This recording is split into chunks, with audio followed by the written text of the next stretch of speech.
जगा भाई मु शुणिछि जे राम नाम लेखा एक पत्र को नहीं एक राक्षस समुद्र उपरे चलीथिला से विषय रे मते कुह तो।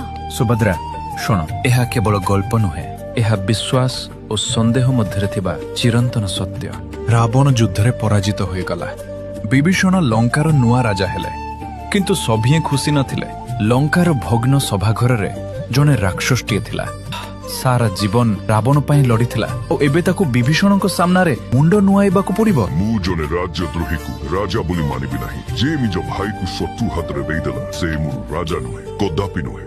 विभीषण एकुटिया आगु को आसिले। से एक छोट पत्र बाहर कले। ए पत्र नहीं समुद्र को जाओ, समुद्र ऊपर चलो। जे पर्यंत आस्था अछि समुद्र तोते स्पर्श करिब नाही। तुमे लंका छाड़ी चली जाओ, नचेत तुमको मृत्यु दंड दिया जीव।